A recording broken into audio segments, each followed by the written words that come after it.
And we are live. So, welcome to episode 251 of An American Werewolf in New Jersey. I am the American Werewolf. In the house tonight, we've got sipping a cuppa over there. We've got Morgan Scorpion having some tea in a really ugly mug. So it's nice to see you again. Hey, I think it's pretty. Hello, everybody. Hello. And we've got Eric from Hey Internet Eric here, stopping in. What's happening, Glad to be here, dude. Yeah, Glad bro. to be here. Always. And we've got John K. Alvarez with he's got the paper cup working there with a little bit of Joe, I suppose. Are you still drinking coffee? Yeah. Okay, good. Because there's no point in dropping dead in perfect health. That's kind of the way I've always looked at it. So, all right. So, unfortunately, we're trying to get some other people in. We had Kat Pulver here, but she's having a lot of technical difficulties. I talked to Marty, and who knows what's going on with Marty. He might join us, he might not. And then I talked to Frank from The Hard Truth, and then I talked to Exorcist Reviews. So there could be some people stopping in throughout some point in the stream. But we are here today to discuss the life and the career, probably more so than the life, of the late, great Tony Todd, who unfortunately passed away last week at the age of 69, still relatively young. There is no shortage of Tony Todd fandom in this stream here. We, bring him up quite frequently. His name comes up. Not just a horror icon, but someone who's given us probably about 30 years worth of great character acting. If you see Tony Todd in a movie, it's always going to be fun. It's probably going to be crazy. But you're going to have a good time, whether he's towards the front, in terms of the lead, or whether he's just a supporting guy, giving you 15 minutes, in the film. It was always great stuff. Like so many people that have passed, that have been given have given us careers as such, as great character actors. You always wonder, in a parallel universe, are they a leading man or a leading lady, so on and so forth. I thought about that when Fred Ward passed away. There are going to be other people when they come along, at some point. I imagine Clancy Brown and, those sorts will pass, and you're just like, wow, okay, these guys have been great. You would have liked to have seen a bit more. Hold on a second. We've got Katrin Jenny Kruger. Guess who at least made it to the chat? Thank you for joining us, Kat. Shall we get it going, I suppose? Sure. Yes, sir. Why the hell not?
So, I really like God, that, Mike. Yeah, I'm glad you do. I do not like the look my That's from face the is past? stuck on, though, now that the camera is frozen up once again. So we'll be saying goodbye to that. Let's start. Apparently, technical difficulties all around. Let's start out with Morgan Scorpion. Give us a little bit of your experience with Tony Todd. Your opinions of his career, maybe some highlights, maybe one performance that you'd like to bring up, and then we'll just kind of go around with everybody from there, and then just sort of dive into it. Well, you know what I'm going to say. At least I think you do. Candyman, of course. That was Yes. my very first encounter with Tony Todd. He totally blew me away. I thought that was one of the best movies I'd ever seen when I saw it. I think it's one of the best movies I've ever seen now. And also, that is one of the most iconic horror performances ever. And like all true great horror performances, he is frightening and attractive at the same time. No, not you. I'm talking to the dogs. Okay. Sorry about that. I actually read the story, The Forbidden, that Clive Barker wrote it up about. And in the story, very, very different from the movie, set in a council estate, predominantly white, in Liverpool, with a lot of poverty. And Candyman has no backstory. He just is, brute force. And he has no particular colour either. He's because he's basically long dead and shriveled up. So it was very interesting to see what a big change they made when they moved it over to the United States, but it totally worked. You have firstly, I found the leading lady very charismatic. I found all of the acting stellar. I found the plot riveting, and that's what I think of as a genuine horror movie, as opposed to an adventure movie with monsters, which I think most are. What can I say beyond that? Tony Todd was forever emblazoned into my mind, and as a goth icon, as a horror icon, and as a genuinely sort of scary performance. So I later found him turning up in various things here and there, none of which made the same impression on me, or anything like the same impression on me. But what is incredible is just how formidable his IMDb filmography is. Before we get too far into that, hold on a second. Before we get too far into that, I just want to get everybody to get a quick blurb where they can talk about it, and then we can just sort of randomly back and forth. Eric, what do you got for us? Like Julie, my introduction was through Candyman. He's Tony Todd's one of those guys. He's just got one of those distinctive, amazing voices, like Sam Elliott, or to lack of a better term, Burgess Meredith. One of those great, like he'd be a perfect narrator, for like an audiobook or something. But he, my generation growing up, it was Candyman, or it was something like in a small cameo, like the Final Destination series, or and he wasn't. What I liked about him is he was a horror icon, but he didn't just do horror. You know what I mean? He started out, one of his early movies was Platoon. The man could do anything. One of his. He's a voice in one of the Transformers movies, the Michael Bay franchise. He's done everything. I really liked him. Since we're just doing like a little blurb, I think I'm going to throw out, what? My favorite movie of all time is The Crow. And he was just like a side villain. And the thing is, what? He has maybe 10 to 15 minutes screen time. And he's like the second in command to Michael Wincock, I think that is his name. Other than Bai Ling, you know what I mean? But he doesn't have a lot of dialogue. But what he has, and he proves it in like Candyman, he has a lot of presence. You know what I mean? There's just something about the man, how he holds himself, how he speaks, and when he's playing a villain, he's just fucking intimidating. And it's It's funny that he can also play comedic. I know you're not a big fan of comedic horror, Mike, but sometimes when he's given that type of role, he can be really fucking funny too. He plays a character named Reverend Zombie in the Hatchet series, and he's just this shyster down in New Orleans, trying to sell phony tours type of thing. But the thing is, you want to see it because Tony Todd's in it, but then you realize he's more than just this prim and proper guy that butchers people. He can be this kind of fun-loving, or this lovable dork in roles like that too. All right, John, what do you got? I was lucky enough to meet Tony Todd in 2001. Very briefly. It was about 45 seconds. It was an award ceremony that I had to go to for the theater that I worked for at the time. It was in the state of New Jersey, and he just happened to be working in New Jersey, in New Brunswick. And I tell you, he said only 2 or 3, lines to me, sentences to me, but I couldn't get over the fact that his presence was amazing, even when he wasn't talking. Everybody talks about his voice, and do not get me wrong, I can go off on his a litany about all of his vocal work. But when you're looking at a guy and he's staring at you and he's talking about acting, and you're like, this guy truly believes. He's one of those type people who, and there's no arrogance about it or obnoxiousness about it. He had just that type of, aren't we lucky that we're doing this? Type deal. And I'm glad you mentioned The Crow, because to be honest, when they were going down his movie bio, I'm like, oh my God, I forgot he was in The Crow, but I remembered the character that was in The Crow. And I forgot it was him. He had such a way that every time I saw him walk on screen, I went, oh, good. Even when it was television, he did Xena, the Warrior Princess. He was on or did vocal things for a lot of the stuff that was on the CW for Flash and things like that. But my all-time favorite is that he was a Star Trek character. He played Worf's brother on Star Trek The Next Generation. And then later on, and if you never get a chance to see it, one of the spin-offs of that series was Deep Space Nine. Star Trek Deep Space Nine. And there was an episode where, not going into too much detail, the commander of the ship kept traveling years in the future. He was getting pulled out of a thing in a warp, and his son would find him when he's in the future. The problem was when they started getting too old for the young actor to wear makeup, Tony Todd played the son. So not only was he doing the Klingon, it was him without the makeup, and it was him and James Avery, and it was just, there were 2 or 3 scenes where it was just him, to the fact that the father is holding the son as an old man dying. And it's Tony Todd is like, hi, take your notepad out, take your pen. You want to write this down. This is acting.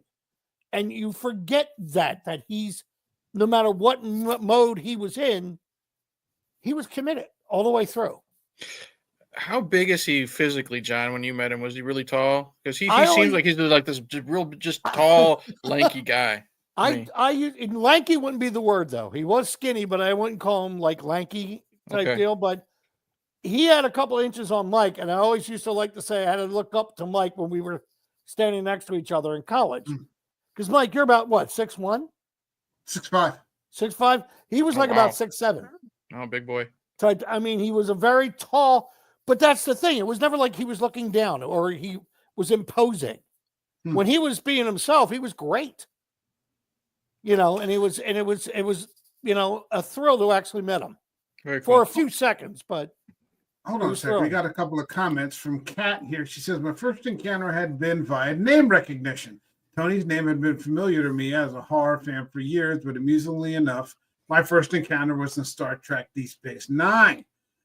She said, in a word, Tony had gravitas, which is something that we've discussed. And he played Jake Sisko in Deep Space Nine.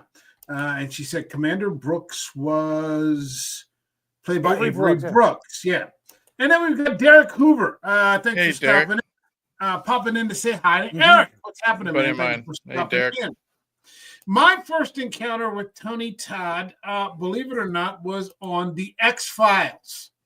Oh, okay. Because in the 90s, everybody did it. If you go back now and watch the X-Files, the number of people that you're like, holy shit, that person did an X-File. It's like, it's everybody did an X-File. Even Jesse Ventura did that X-File. Oh, he was great as one of the Men in Black. And the other with Man Alex in Black Trebek. is Alex Trebek. Yeah, the game show host. Yeah, it was Jesse Ventura. Yeah, Jose Chung's from Outer Space. It's one of my favorite episodes. But he plays a Vietnam vet who was experimented on by the U.S. government to create soldiers that never needed sleep. They wanted to make more efficient soldiers and soldiers that never rested. And what they ended up doing was, like, Tony Todd hasn't slept in like 30 years. So he has this heart, like he looks like a man who hasn't slept in 30 years. And he's he's kind of a stone killer, and he wants revenge against the people who sort of inflicted this on him and his war buddies. And it's a powerful performance because he's not just the monster of the week. You know, there's some depth there. There's menace there, but there's also some feeling that, he's been wronged, and I was like, wow, this guy's really, and he's scary, but he's good, and he's relatable. And I mean, we all know about Candyman. I remember him from The Rock. He was also in The Rock, where he played like one of the captains or something like, and he was one of the captains who wanted to fire the rockets out at everybody. So I mean, there's Eric was kind enough to loan me, well, not loan me, but gift me the remake of Night of the Living Dead.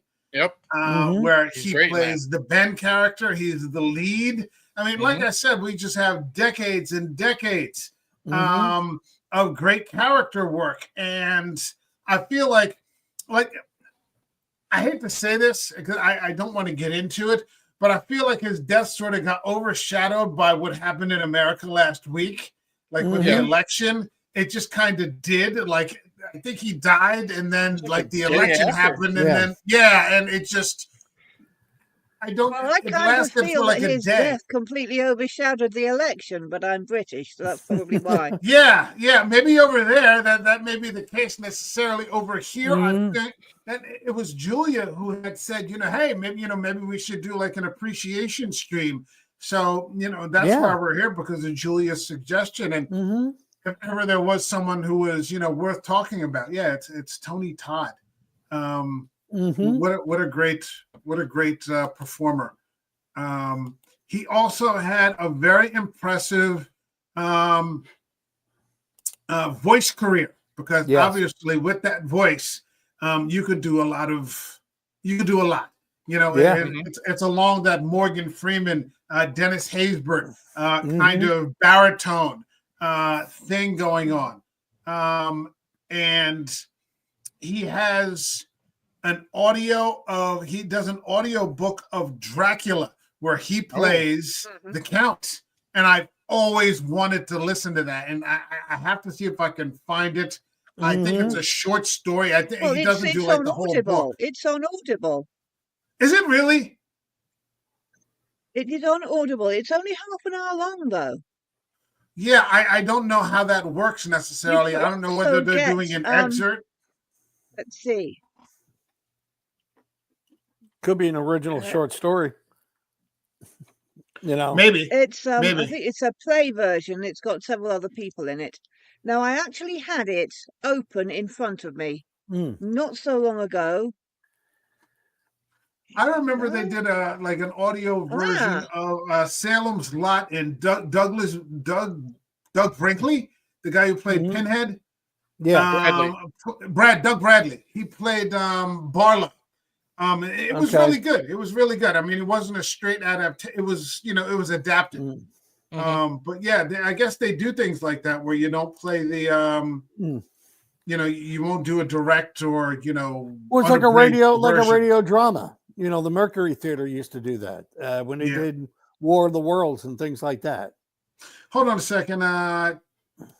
Kat says, damn right, the X-Files. I totally forgot about that, even though it's one of my favorite episodes. I just saw Duchovny has his own podcast, right? Podcast. Yeah, it's called Failing Better.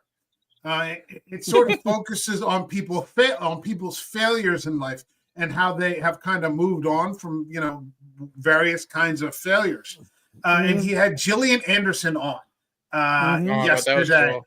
Oh, it was, the X-Files community has like come out of its slumber, like those two together.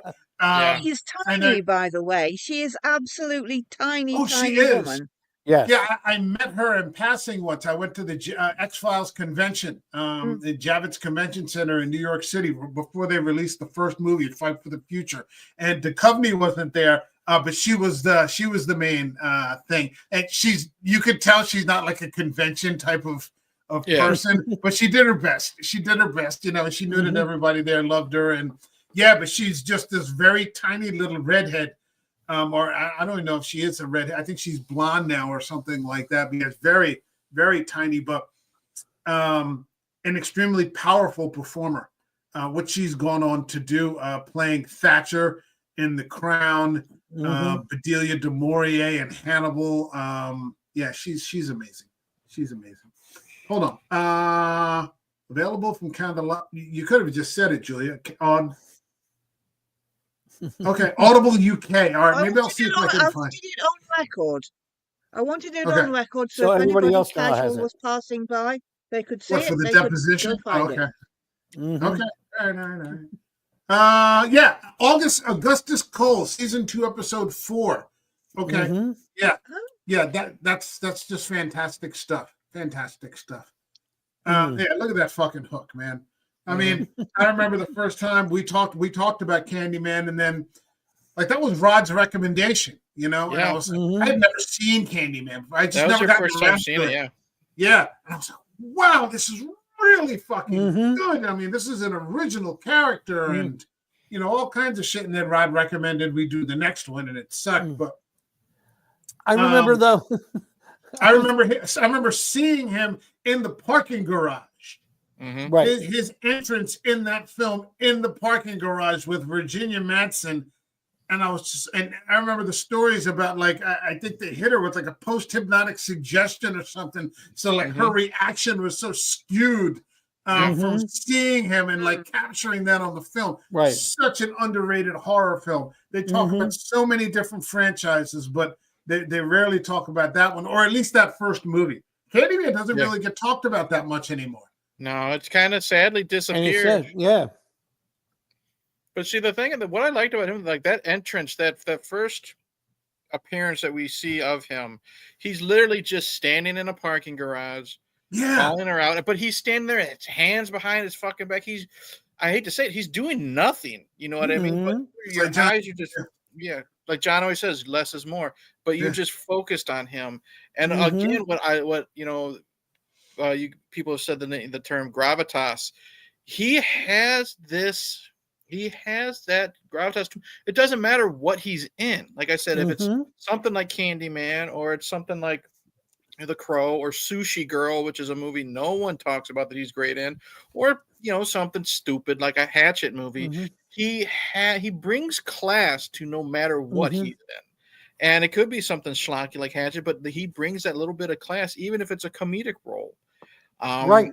And that's what I like about him, as well as he never shunned the fact that he got his name out there in a horror film. Because, when people make it, everybody's been in fucking horror movies. You know what I mean? From Kevin Bacon, Travolta, Jennifer Aniston, you name it. A lot of them don't want to talk about that.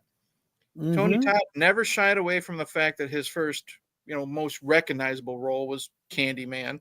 Exactly. And that's what I respected about him a lot, is he knew where his bread was buttered. He knew what got his name out. He respected it. He always seemed friendly at these conventions. But what I also liked about him is his ego was never too big to do something stupid like a voiceover in a Transformers movie. Or recently, Kevin Smith did a reboot of like the He-Man Masters of the Universe cartoon for Netflix. Tony Todd was a voice on that. This is Tony Todd who could do anything he wants. He's on fucking He-Man. You know what I mean? Oh yeah. And that's it's another thing that I really appreciated about him. He did the voice of Venom on Spider-Man 2. Be called Scooby-Doo. Yeah. So he's done Scooby-Doo as well. He was on the Spider-Man 2, the voice of Venom. And I'm like, wait, Venom wasn't in Spider-Man 2. And I realized DC Comics superheroes. Justice League Attack of the Legion of Doom. He was Darkseid. He was Darkseid. Michael Ironside's played that voice character too. But he's not opposed to do video game voiceovers. He did voices on The Flash. He did voices on I forget what, I think Green Arrow or the Arrow series. That was a good series. Yeah. Yeah, but he did voices like that all the time because he said they were actually pretty decent scripts and they were good lines to recite. And he said, and I didn't have to get in a rubber suit. Well, here's the thing too, John. Like you work the stage. A lot of actors say a job is a job, right? Mm-hmm. Well, here's the thing. 1990, he's thrown out to the horror world with Candyman, and then he does a couple sequels which aren't very good. And then again, he's introduced to the next generation, early 2000s, in the Final Destination series, as the mortician who, he works with death. He knows all about, what death's design is, yada, yada, yada. Well, he isn't in the third one, but he's literally a voiceover because the third movie, the tragedy takes place on a roller coaster. Right. Well, he's the voice of like the roller coaster, Barker getting people to come in to try the ride. Literally two lines, and he's willing to, he probably did it from fucking home, you know what I mean? But but him being a struggling actor, he's like, a job is a job. Yeah. My ego isn't too big for this. And he does the good job with it. Mm-hmm. There was a TV show, and Michael's going to get mad at me. There was a TV show in the 80s called Night Court. Oh yeah. And Tony Todd was in Night Court. Was he really? He was one of the they called him the freaks from the circus that hung out with Bull. And it was, and all of a sudden he was about as tall as the guy who played Bull, or a little taller, and he kept on having like a little kitty he wanted to keep giving to him. He had 3 lines, and it was all silent comedy, and he's a riot. But when you realize it, you're like, oh my God, that's Tony Todd. Because if that didn't make me mad, this might. I just found out he did. Wait, hold on. 14 episodes on The Young and the Restless. Oh wow. 14 episodes of Tony Todd in recent. This is 2013. Yep. 2013. So, I mean, it's good work if you can get it. I mean, I'm sure that James Francisco did. I'm looking on his IMDb now. He's 1987. One of his first television roles. He did an episode of 21 Jump Street. Yeah, he's been on Matlock. He's been on MacGyver. Remember Jake and the Fat Man? He was on William. Yeah. Father Dowling Mysteries. Murder She Wrote. Wasn't that just a Nero Wolf ripoff? Yep. What? Jake and the Fat Man. Wasn't that just a Nero Wolf ripoff? I think so. Yeah, but that's Nero Wolf was great. Has anybody here? I take it you've read some Nero Wolf. It's great stuff. Yeah. I think I saw a TV show about Nero Wolf, and I had a go at. All I really remember about him is orchids. His orchids. He likes to drink beer. He wants to be left alone. He's like a shut-in. He's like a shut-in detective that just never, He has like 2 friends. Won't leave him alone. Yeah, and that's 2. He has 2 friends, and that's too many for him. And he's a great. I have a compendium of his stories. It's great stuff. My Kat dad says that. Hold on a second. Let's read this comment. Kat says Justice League's dark side is overused. I disagree there, but Tony Todd sure as shit made him interesting again. Now, he wasn't dark side in the Zack Snyder. That was Kieran Hines, right? Was it?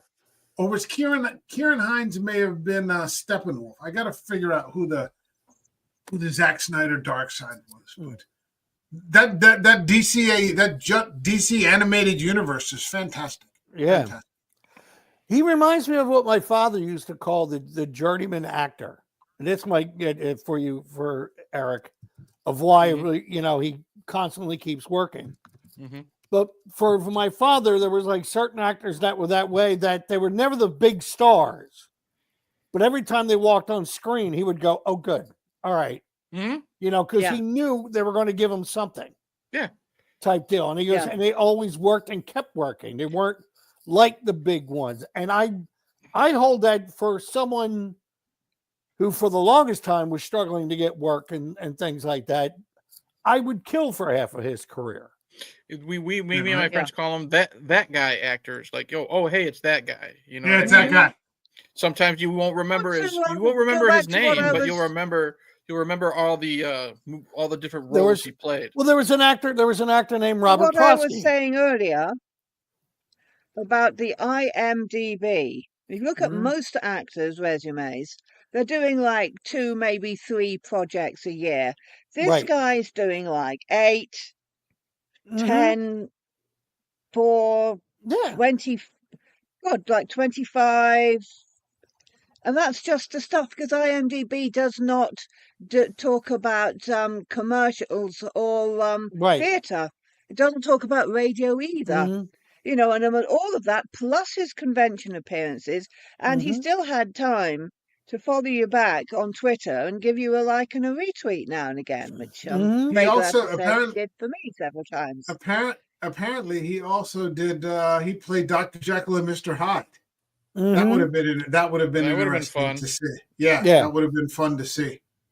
He did August Wilson plays. There's a friend of mine who's a very good playwright that to the point they actually bring him into places to give lectures. He went down a whole litany of stuff that what he used to do on the stage. He said because no one gives or not recognizes, but he goes, I think they're completely unaware that when he wasn't doing a movie or a TV show, he helped found 2 like smaller theaters and would go on and do performances on there for him type deal. And he does it with like just because he likes to perform. But he would do August Wilson's or playing Othello or things like that. I would love to have seen him in Othello. It is, yeah. I have heard in periphery that he had a very storied stage career as well. I mean, Hey, here's the what- guy. Go ahead. Oh, I'm sorry, Mike. No, go ahead. I jumped on you. I was just going to say, it's a very storied career. I mean, the guy has done everything.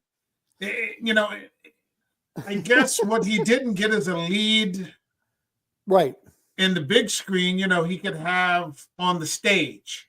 Yeah. That kind of, yeah. I mean, the guy's done it all. I mean, he did it all. Fantastic. Hey, Michael, did you ever watch the TV show in the 90s, ER? Sure. I did, yeah. Dr. Benton? Yeah. He was up with Eric LaSalle. It was down to the 2 of them, Tony Todd to be Dr. Benton. And he came in second.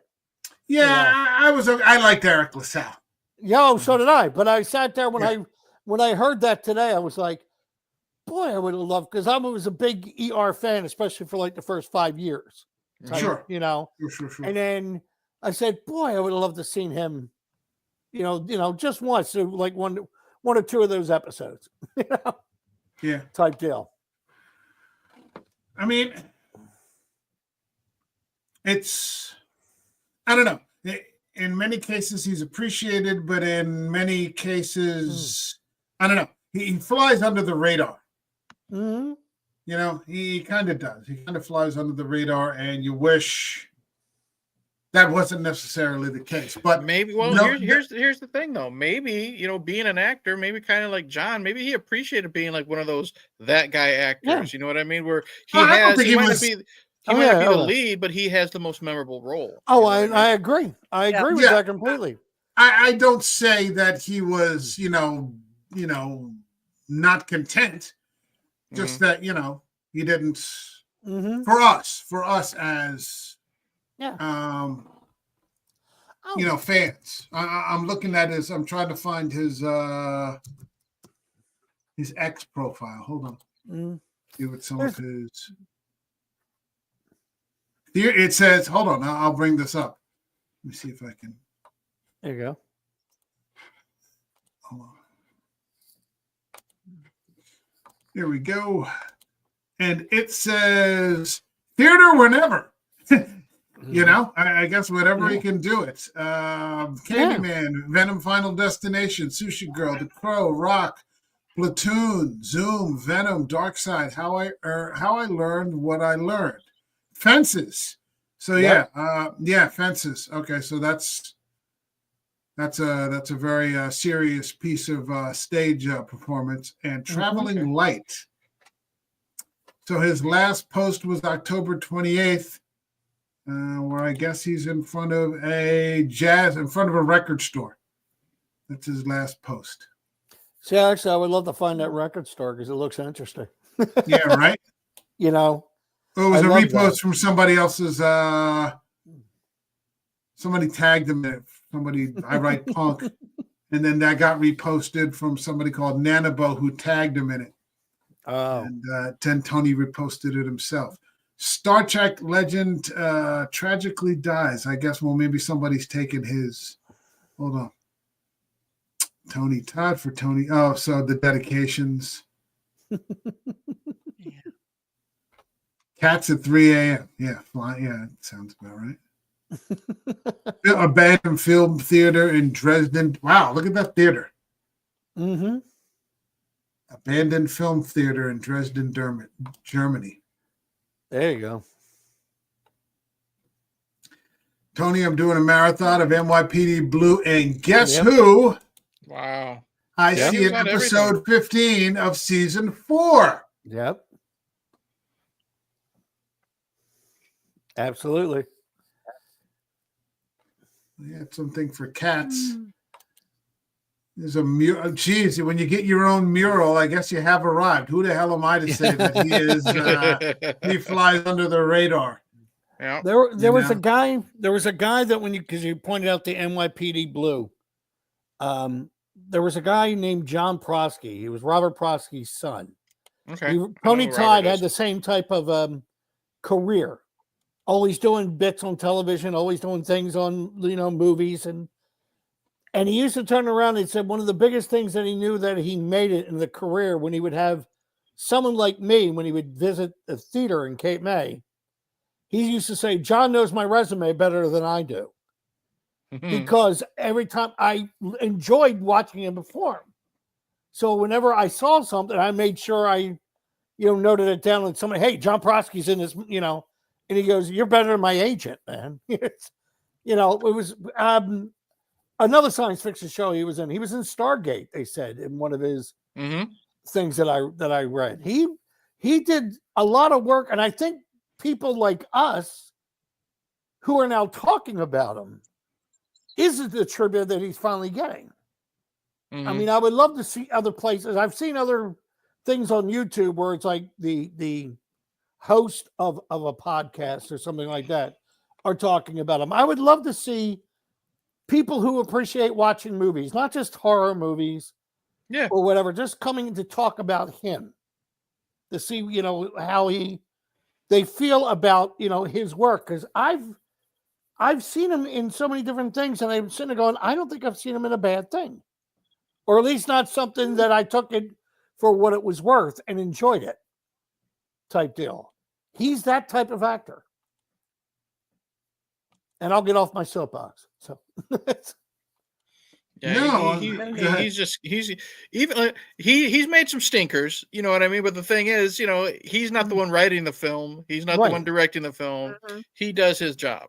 Right. And the thing is, I'll correct you maybe a little bit, John. Like, we may have seen a bad Tony Todd film. We've never seen a bad Tony Todd performance. That's what I meant. Yeah. Yeah. Hold on a second. Kat says, the trouble with genre actors is simply that too many folks are only focused on that specific genre. The rest, no matter how brilliant, often gets lost. Yeah. Well put. True. Very well put. And she said, I guess this German architecture gets better when it keeps falling apart. And looking at that that Dresden theater, that looked like the theater from Suspiria, that fucking Suspiria. Holy shit! Right. I wouldn't mind watching that again. That was in Suspiria. You sure? Oh, yes. The dance theater. Yeah, it was a dance house. Yeah. So hold on, let's see. Well, wait, hold on. Let me see. Maybe I can. Let me bring that back. What else is there? Hold on.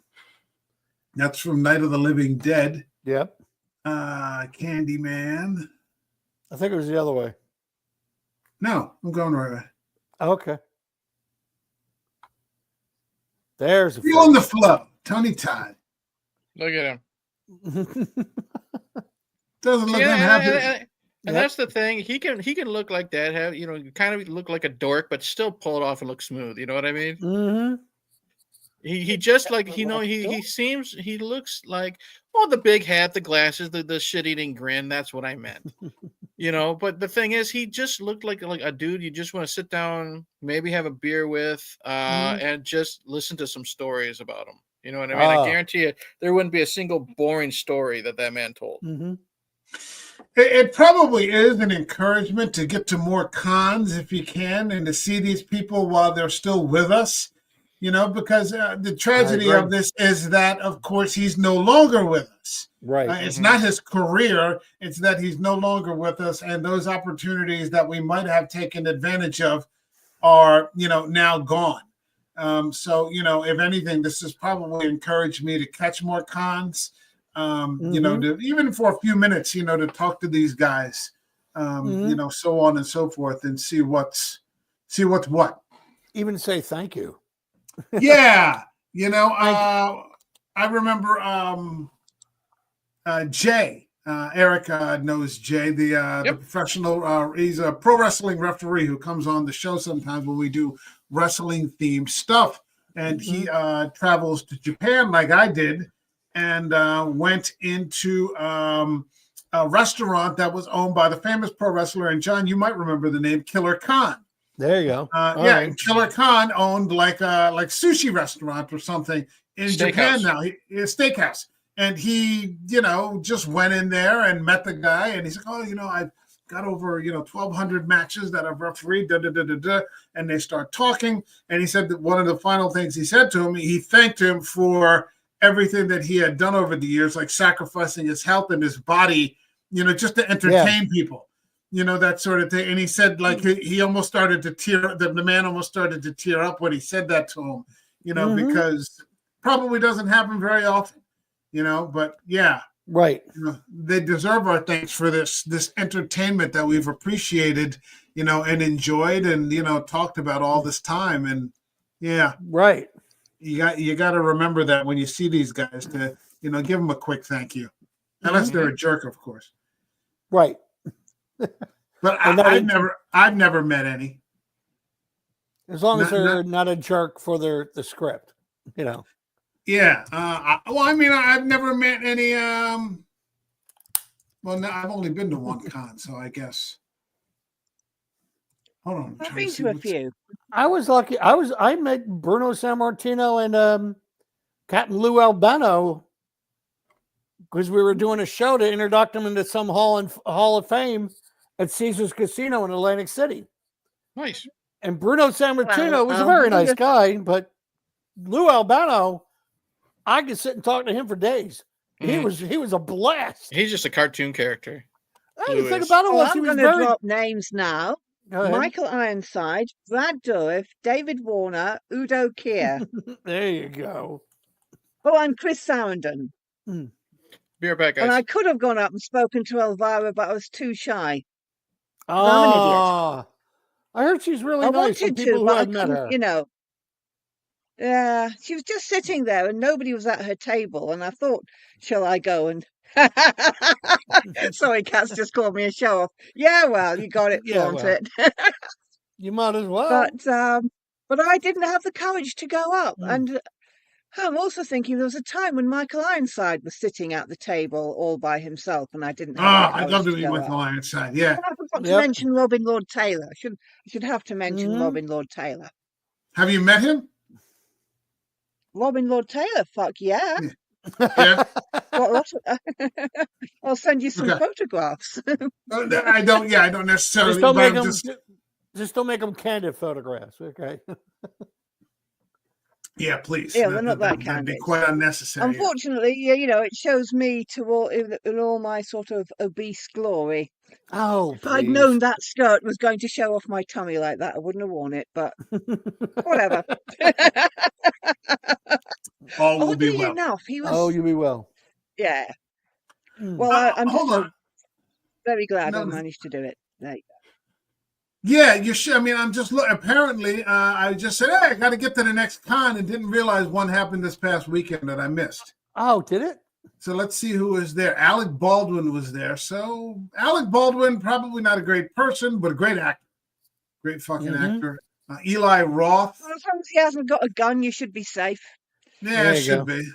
Paul Reiser. Paul Reiser, that would have been okay. Well, Michael Biehn. I would have loved to have met Biehn. Michael Biehn. I don't know who Tom most of those Skerritt. are. I don't think Tom Skerritt was there. Tom Skerritt is dead, isn't he? That is impressive. Ted Raimi and Andrew Robinson. I thought he was Andrew still Robinson's alive. so good. Huh? Wait, hold on. Tom Skerritt's still with us? Okay. That's what I thought. Carrie yeah. Henn. Apparently they're having an alien. Carrie Henn is there. Veronica Cartwright. Oh, now there's I love another Veronica Cartwright. fantastic. There you go. There's another fantastic character. Which Alien, Witches of Eastwick, Invasion of the Body Snatchers, Yeah. Nightmares, She's the Mirror original Mirror of the 2. birds, Yeah, the birds. Yep. That's the last credit here. Fallout 4, Sorry, Candyman, Farewell to the Flesh. Fantastic. Carl Toop. Alien suit actor. Suit actor. Okay, first All right. Monster Mania appearance. Okay. Liana Liberato. Scream 6, Totally Killer, Erase, The Sin Eater, Banana Split. And, okay, these are I've Sons seen of that Anarchy. pouty lip before. Okay, well, okay. Maybe she was in Sons of Anarchy. Okay. Who else was there? Catherine Newton. Lisa Frankenstein. Abigail. She was in Abigail. Oh, Abigail? I loved Abigail, dude. Abigail was fantastic. Yes, I loved Abigail. that's my She was favorite one. Yeah, movie she was so one of the far people in this year. Abigail, and she was the star in Lisa Frankenstein, if I'm not mistaken. Ant-Man and the I haven't Wasp. seen that Quantum yet. Mania. Paranormal Activity 4.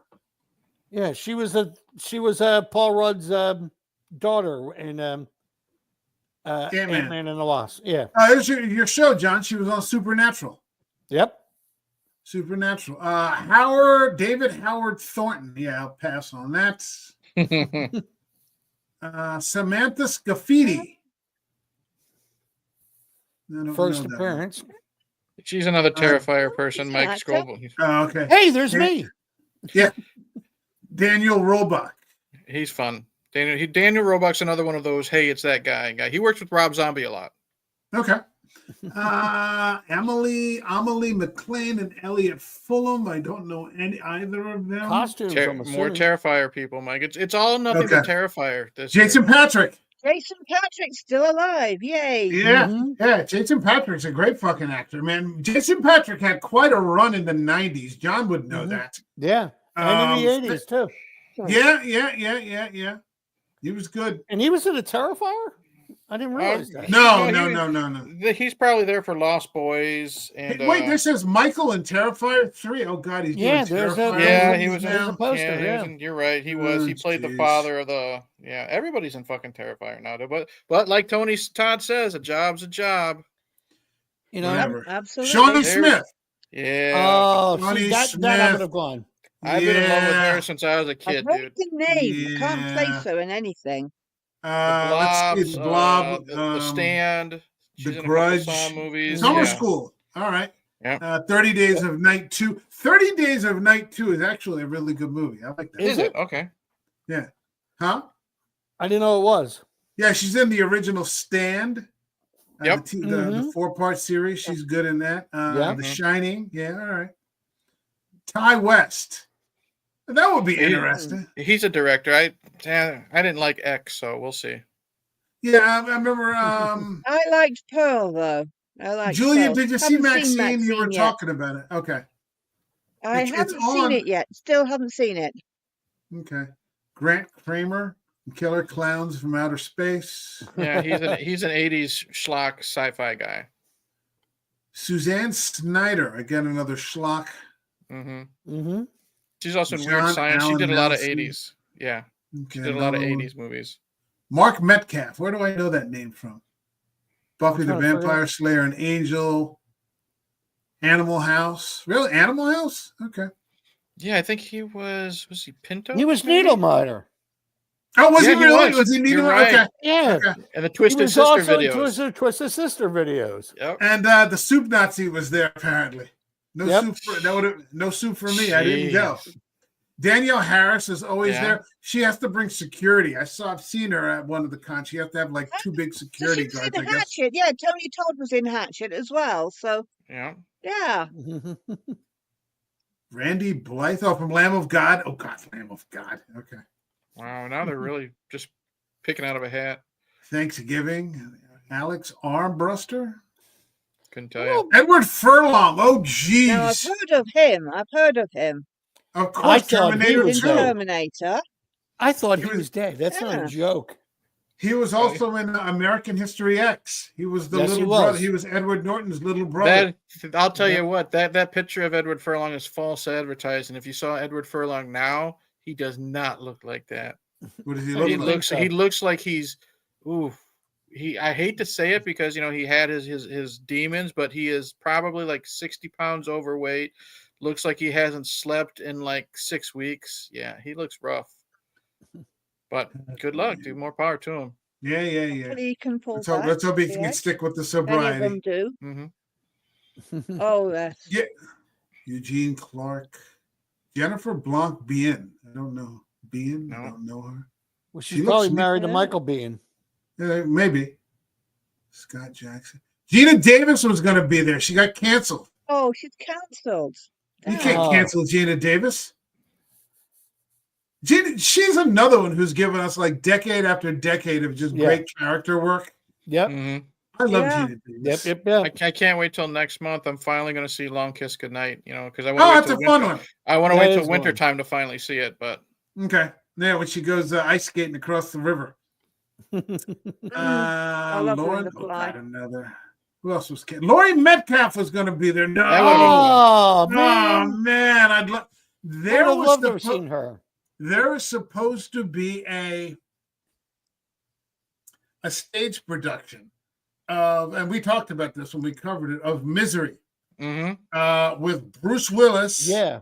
In the James Caan role and Laurie Metcalf playing Metcalf. Annie Wilkes. she could do it easily, dude. I guarantee. Oh you. yeah. There's Yeah. clips of it on YouTube, but like small little like somebody holding up a cell phone Yeah. taking video of it. I'm looking right now. There's like there's a minute long clip. There's another couple other ones. I just typed in Misery Laurie Metcalf. So there are some Oh, stuff Sam that- Raimi was going to be there. Yeah. But he heard you didn't This was- mention Mike, so he John, this canceled. was right in Cherry Hill. I knew it was coming. I thought it was next weekend. All right, John, I this is didn't- the next one. Me, you, and Ryan, we're going to hop the train. And because I've been there, you hop the train to Cherry Hill, and it's right Yep. across the street from the train station. Oh, there you go. The hotel is right across the street from or we can just drive. I don't care. We're No, gonna hopping go. a train sounds more. Oh God! sounds Imagine the more three fun. of you. Imagine the three of you in a car. You really want that, Mike? All right, we're not going. So, Sorry, John. I'm just No, looking out but- for him. yeah, I Thank you. appreciate that. Oh, hold on. I'm frozen again. I really need it. I guess it's time for a new computer. This is life telling me. Quick, it's let's gonna make kick fun out of a him few while he's bucks. not here. Oh, No, I'm still here. It's just I my know. camera's busted. You never mind. All right, so hold on. Don't throw out gun references when I'm drinking. when I'm drinking coffee. What did I miss? Steve George, You Neal. said Alec Baldwin. I said yes. I Oh, said okay. as long as he doesn't have a gun, you should be fine. You're fine. Steve Neal stopping in. Thanks for dropping by. Too bad he's gone. He could have done so much more. I Yeah. agree. Way too young. That is the tragedy. That is the tragedy that he's just no longer with us again. It's a shame. So, I mean, if we learn anything from this, it's to take advantage of the opportunity to, if that's your thing, to meet these people because we're fans. I mean, we're not Yeah. here because we're just picking names out of hats of people who died this week. We could look in any obituary did. section of our local newspaper. Oh, this Right. guy died. Ernie, Jones died this week, and let's talk about Ernie. Right. I mean, we've been talking about Tony Todd for, as much time as possible. And I've only ever been to the one con, but I mean, I was just kind of, and I've talked about it with Eric many times, it's kind of blown away, even meeting some of the more, not the big A-list names, meeting the Rich Breaks and the Bill Mosleys, and that sort of thing.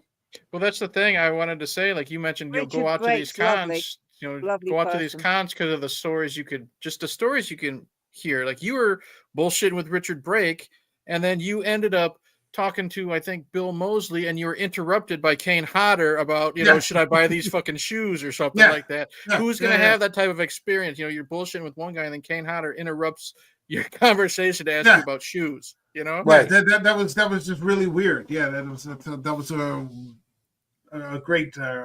a great opportunity. Just sitting there talking. This guy just come up behind me and clamps his hand on my shoulder. I'm like, what the fuck? And I turn around and it's fucking Kane Hodder, who plays Jason in all the Friday the 13th movies. Yeah. And I'm looking at him and he looks at me and then he looks at Bill Mosley. He goes, would you buy these? And he's got these canvas shoes with his face. A fan gave him a pair of tennis shoes with like his face painted on them.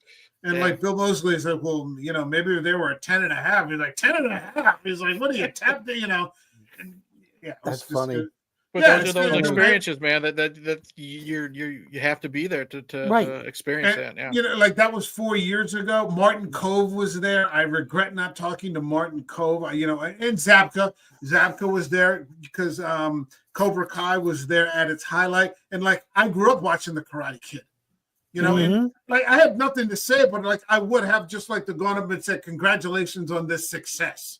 Like I grew up watching that movie. It never would have occurred to me that 35 years later, someone would actually come up with a Netflix series about the Karate Kid that would just be so fucking good. All the best to both of them, because exactly it was kind of inspiring to see them have a resurgence.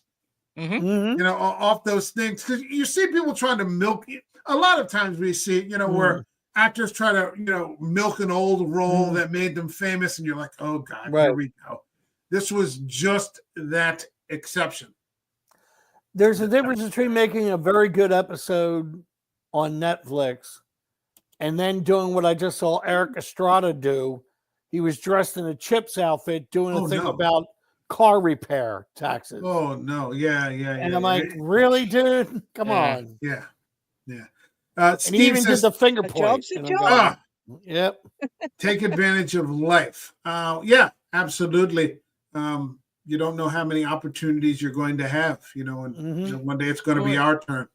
That's the thing about Todd, though. You say you have these people that are still, like a lot of the people you just read off, they're in Killer Clowns, and that's the only fucking thing people know them from, and that's a select niche, like me and all the other people that love the schlock. But the thing with Todd, with Tony, he could have anything on his banner. Of course, he's going to have Candyman, but again, he could have The Crow. He would definitely have the Final Destination stuff, but he might throw in Platoon. He might throw Fences. He might throw in Sushi Girl. Again, that's an underrated ensemble cast movie that no one talks about. He's been freaking everywhere and done everything. So I will say this, it's sad that he's gone, and it's sad that he didn't make it to 70, but the man lived a full life, you could tell. Yeah. Oh yeah. Absolutely. Oh yeah. Hold on. Enough work for 10 actors. Katz has been there, done that. Live your dream when you can, because you never know when the universe decides to give you the finger. That's right. Steve says exactly. I guess he has a question for you, Julia.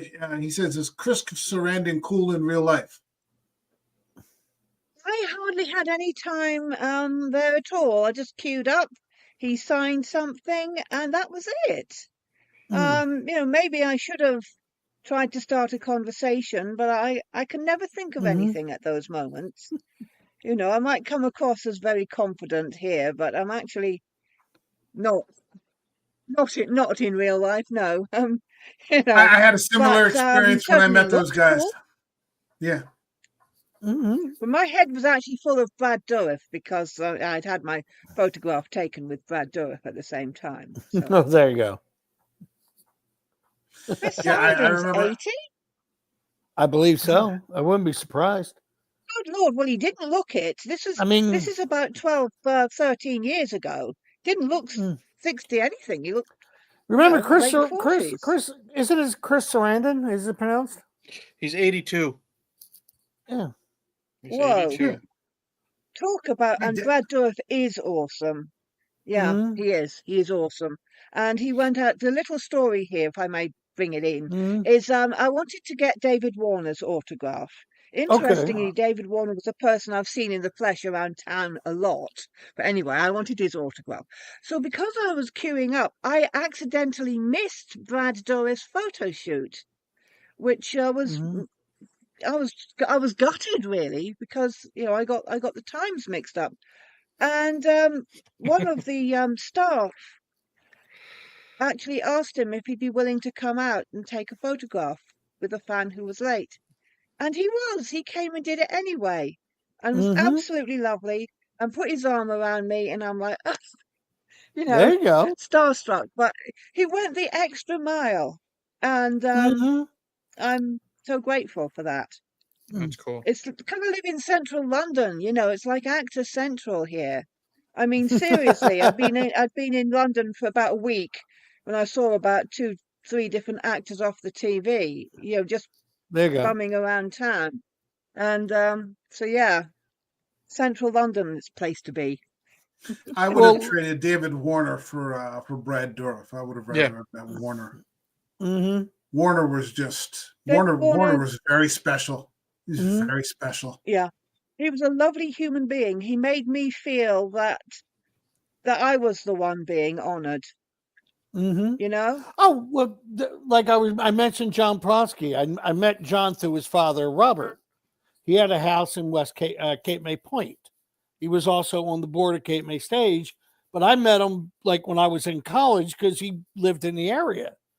And when I was working with theater, I was doing a show with another one of his sons, and Bob came to see the show, and he literally at one point in time walked up, shook my hand. He said, "Let's go to the because we were at one location."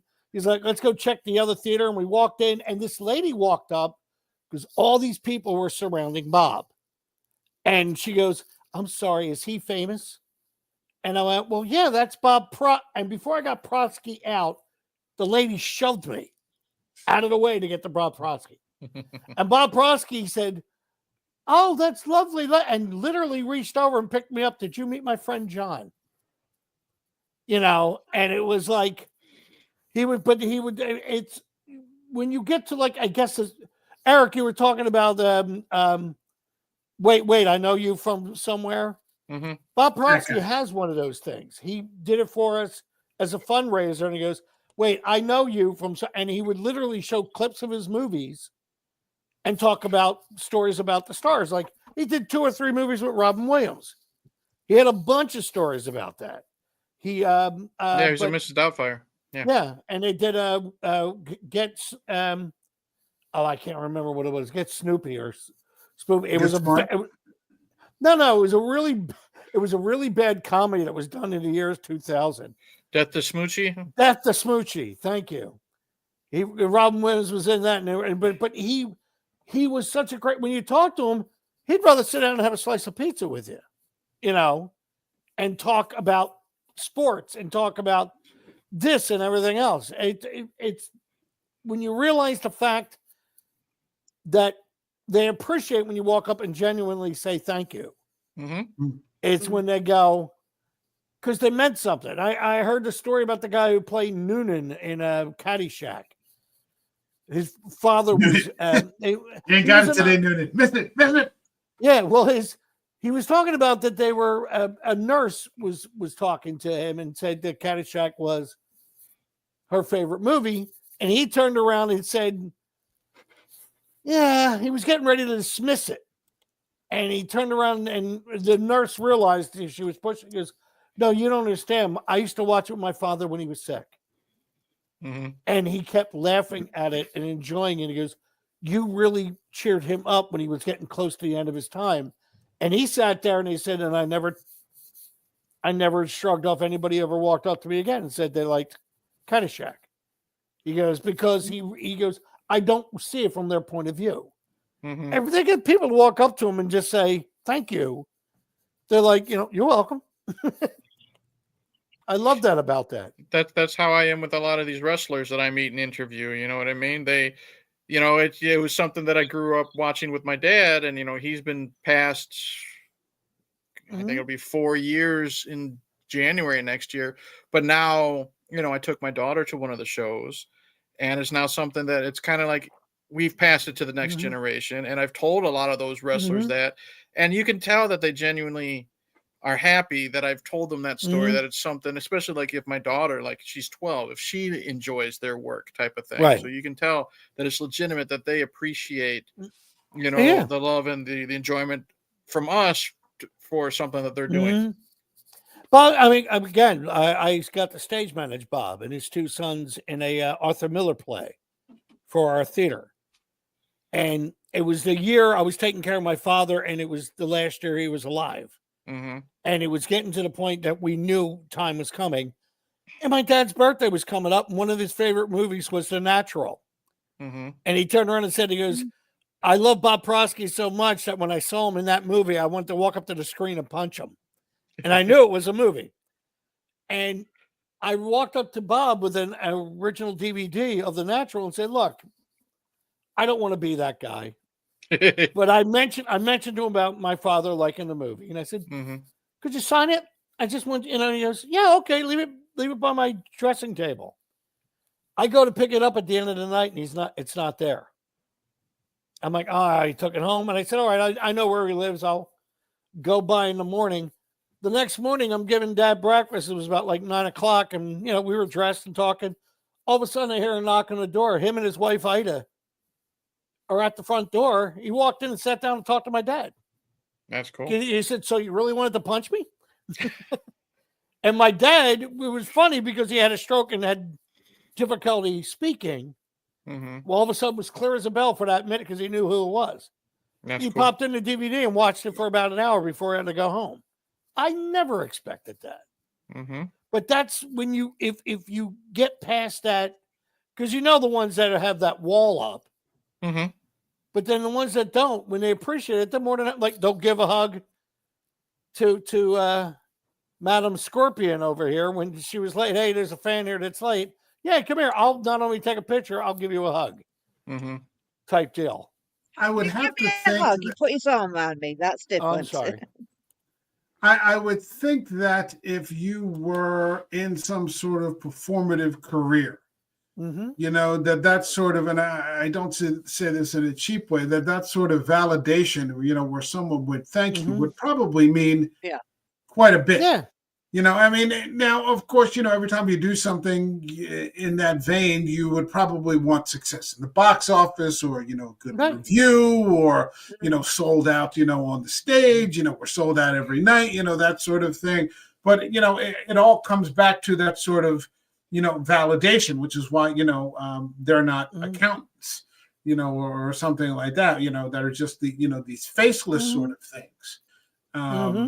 They're creatives of varying levels of, talent, don't misunderstand me, but, all sort of, even, when it comes down to the wrestlers, that's some kind of performance.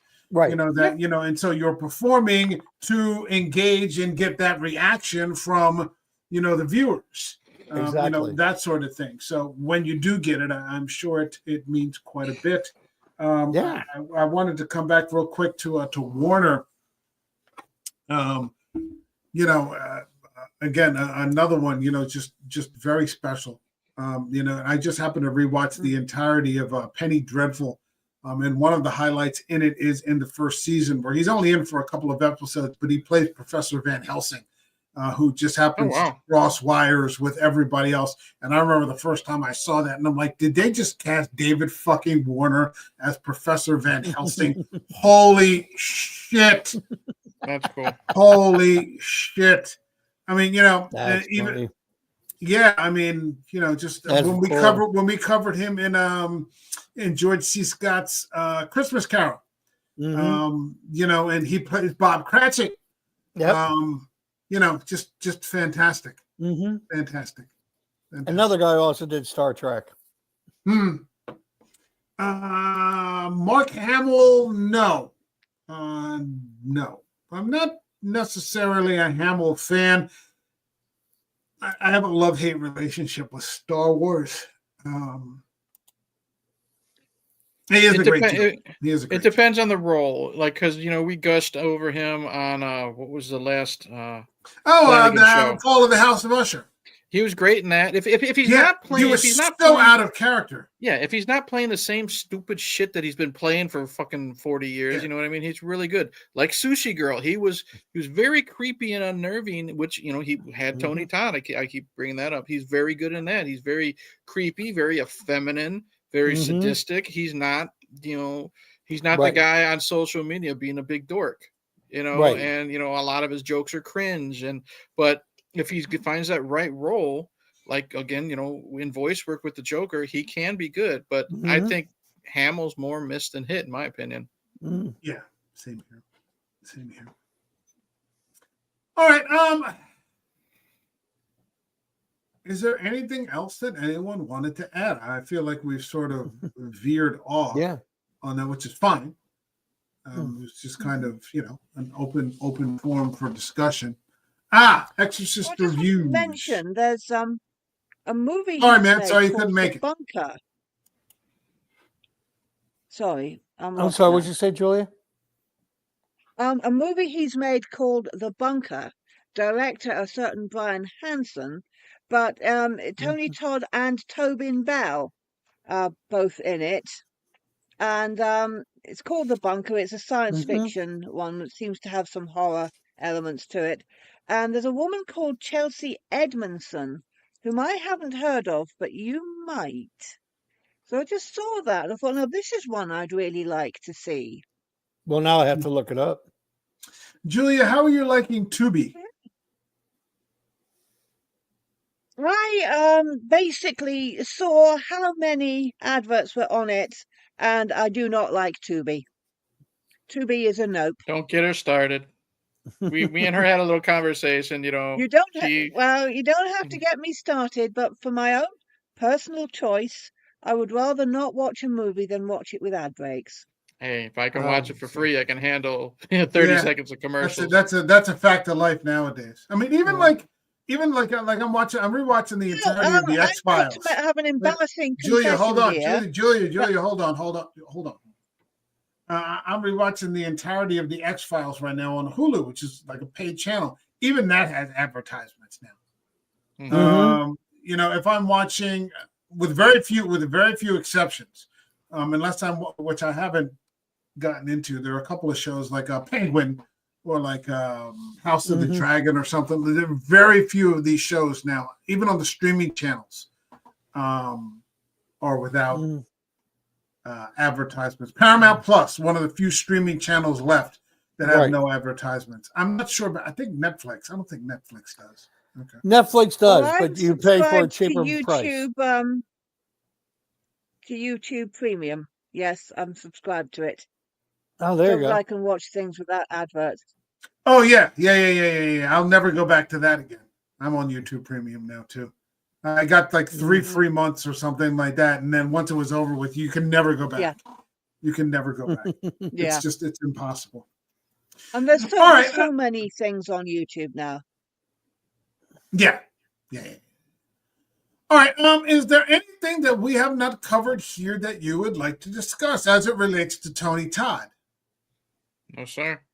I hope he gets a tribute from the higher ups, like at the Academy Awards or something like that. They probably won't. Not at the Academy Awards. It will have a Lifetime Achievement Award.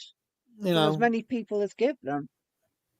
I mean, just an acknowledgement from somewhere.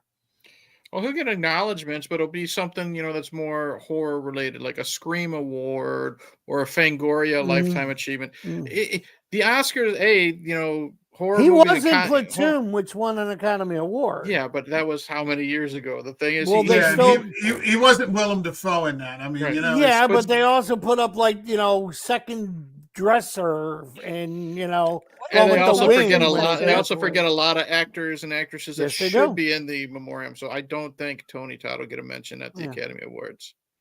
Okay. And if they plan on it, they'll forget about him. Yeah. That'll be the situation. Yeah. All right. That's what I would like.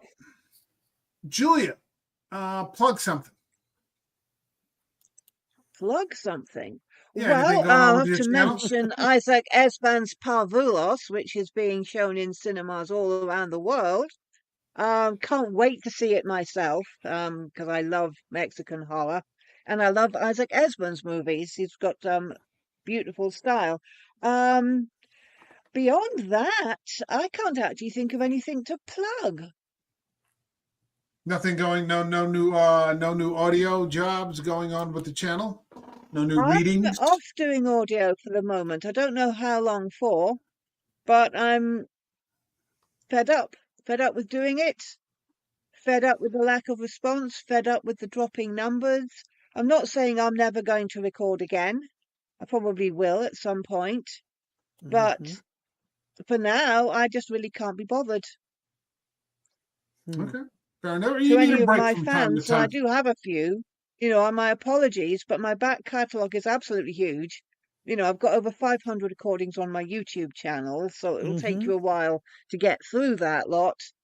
I don't want to let fans down, but at the same time, I'm so sick of doing it that I think if I was to force myself to keep doing it, I'd end up swearing off forever, as it is.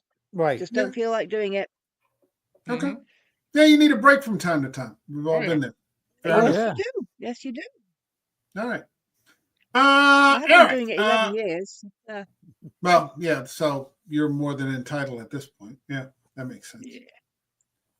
Eric, what do you got for us?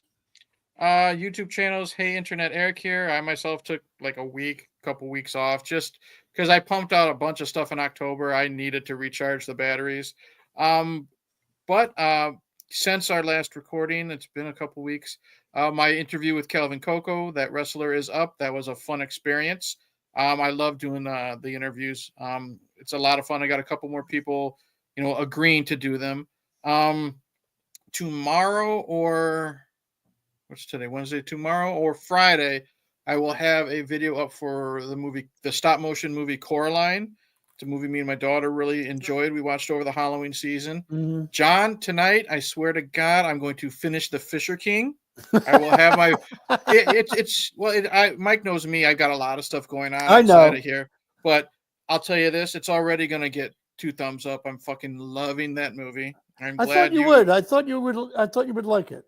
I will have a video for that up sometime next week and this weekend because I need to put a lot of time away. I'm going to watch Lawrence of Arabia for Mike. There you go. I will have a video up on that. And then for the rest of the year, I'm just going to put stuff up when I feel like it. But I'll definitely have The Fisher King and a video on Lawrence of Arabia for you two knuckleheads within the next week or so. There you go. Okay. All right. I'm looking forward to your Lawrence review. It's my favorite movie, so very good. John, anything? Not a damn thing. Attaboy. I was going to sit there and go, moving right along, man. Moving along. For this channel, American Werewolf, I don't know what's going. I don't know. I just saw. This past weekend, I saw the new Hugh Grant horror film, Heretic. I've heard nothing but good things, dude. It's actually very, very good. And it's long story short, it's the story of 2 young girls, both of them Christian, Latter-day Saint missionaries going out knocking on doors. And unfortunately, they knock on the wrong door, which belongs to Hugh Grant. Okay. who is quite a monster. And I'll only say this: the first half of the movie is just this incredible piece of acting, as it's the two girls and Hugh Grant sort of just sitting or standing across from each other in the house as it's this cat and mouse as the girls begin to realize we've walked into the wrong fucking house and we need to get out of here now. And it's amazing. Like Hugh Grant is doing something completely different than what we're used to seeing him do. And he's really a great from leading man to character actor in about bloody time. Yeah, he's an incredible. He does an incredible job as the cat here. And then, of course, in the second half, it sort of devolves into a bit of gore and splatter. It would have been nice to have kept that whole cat and mouse thing, but it was a good movie. I give it 4 stars. Good. I don't know what's going on. I don't know what we're going to do next. I don't know. I'm sort of just catch can and the things that catch my fancy. I don't know that I just want to line up. I don't have any movies right now that I want to line up in review right now. There's nothing that's jumping out at me.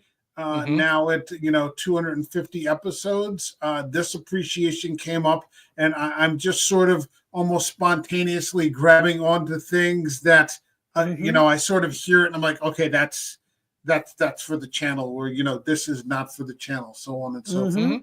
So maybe something will happen next week. We'll see. The channel isn't going anywhere, but for right now, it's gonna take a little bit of a detached position on it.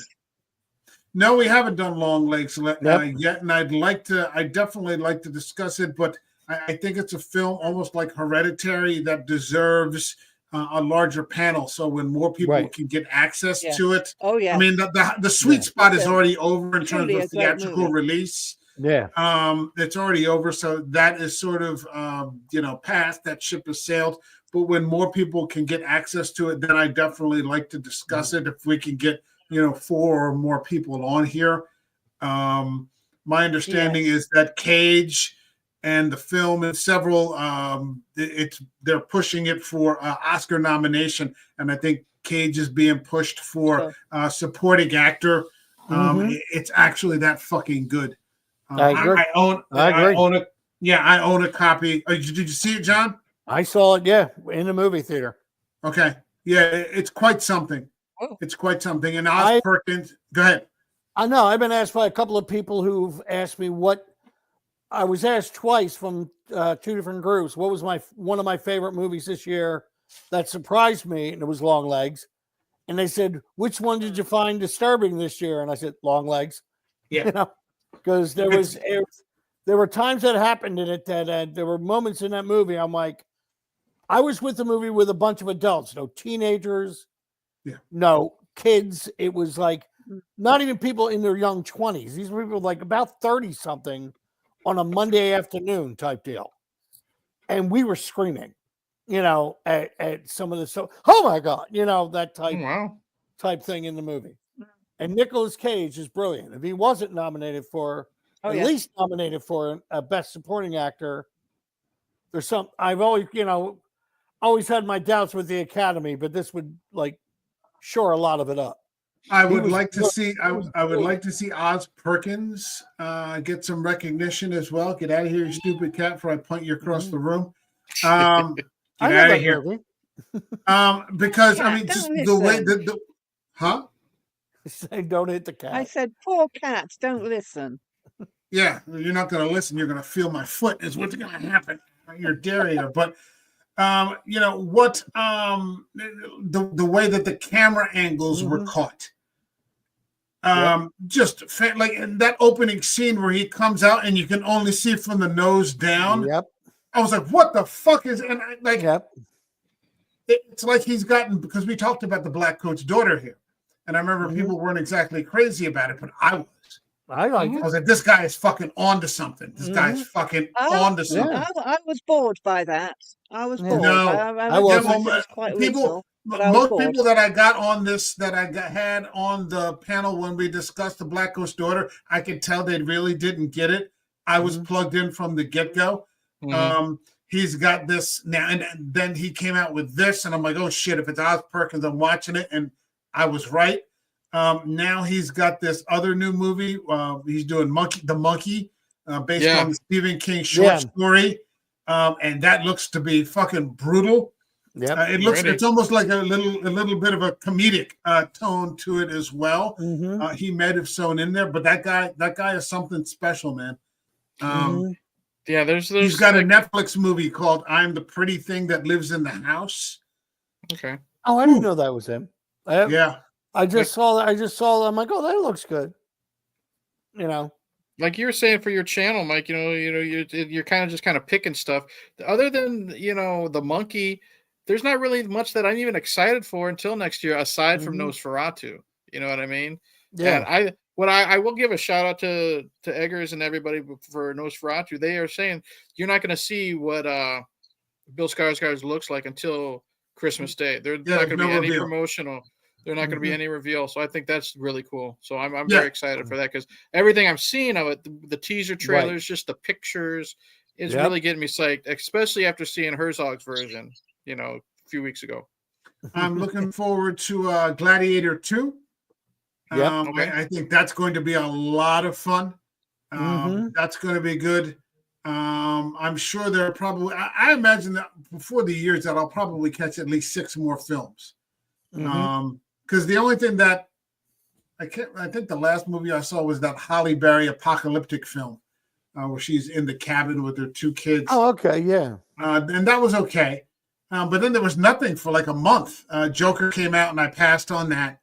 And then, we'll see what happens after that. Hold on a second.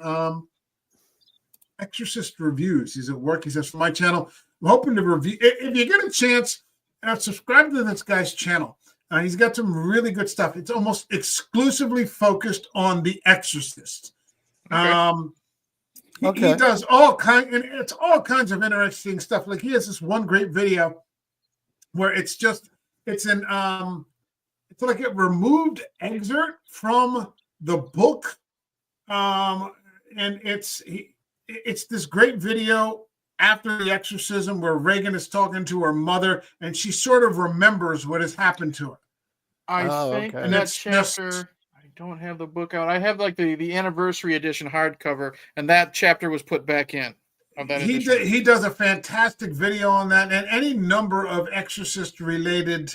I've had him on the channel before. We've been trying to connect again, but because he's got a time difference, I think he's out in Alaska. So it's quite a time difference. But he's got fantastic stuff, and he doesn't post like every day. He doesn't really live stream. He just puts out like pre-recorded content, and it's really, really good. All right, I'll look him up. Yeah. So Exorcist knockoffs, maybe your first time watching. What are some Exorcist? There's enough possession stuff out there. Good. There's a full spectrum. My suggestion: go with the Black Coat's Daughter. That's always good stuff. Deliver Us from Evil. Did somebody say Deliver Us from Evil? Yeah, that's a good. Eric Banya, really? The Devil Within Her.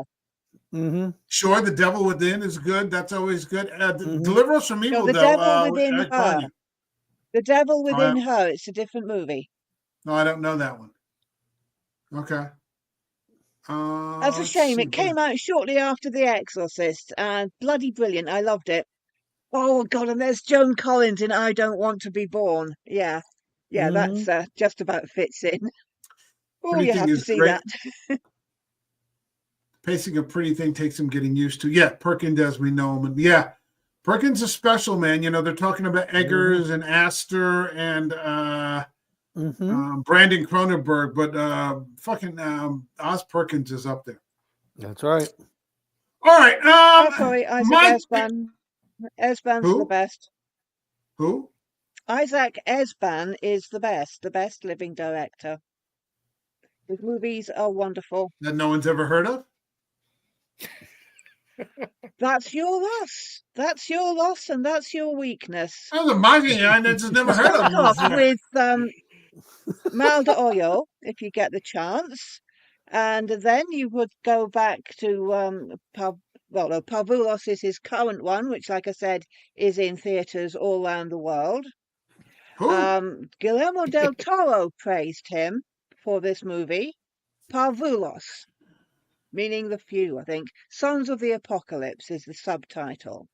Now, there's El Incidente, which is one that I've not seen, but there's also Los Parecidos, which was the first one of his movies that I saw, which absolutely knocked me off my seat. If you remember the Twilight Zone and the kind of feel of the Twilight Zone movies, he's captured it perfectly and sustained it for over an hour and a half. No, definitely not The watching movie it. translates as The Similars. But his current one, like I said, is Parvulos. I cannot plug this enough. I cannot wait to see it. I know him. I know him through Twitter, sorry, X, and he gave me a code to see Mal de Oyo, which is the evil eye, which yeah, I think it's on the internet for downloads. Julia, what's the name of that vampire movie that we saw? Quite harsh. Julia, what was the name of that? The Third Day? Day, on the third day, Oh, man, which I believe is from Argentina. Yeah. I'll have to look up to be sure what country that's from. All right. But I'll so just I'll just say basically Spanish language horror movies are where it's at. Fair enough. No, hold on, I'm reading. And yeah. I'm missing on things when I keep ignoring Ms. Scorpion's suggestion. Fucking you shouldn't, you know. I've turned you on to enough good stuff now that you should trust me a little bit. Even if I don't like the pretty thing that lives in the house. It's fucking solid. Sorry. It's fucking solid. It's fucking solid. All right, is what it is. And speaking of that, let's bring this to a close. My thanks and sincere thanks to Julia, who always stays up well past, sane hours to come out here and stream with us for a little bit. We do appreciate it. We'll try to get something back together soon. My thanks to Eric from Hey Internet Eric here. Yeah, my thanks to John K. Alvarez out there in Cape May. We will be back soon, sooner rather than later, and we will see you all in the next video. All right, take care, everyone. God bless you. Goodbye. Cheers. Peace. Hey, everybody. This is the American Werewolf. Thanks for stopping by. Like the video.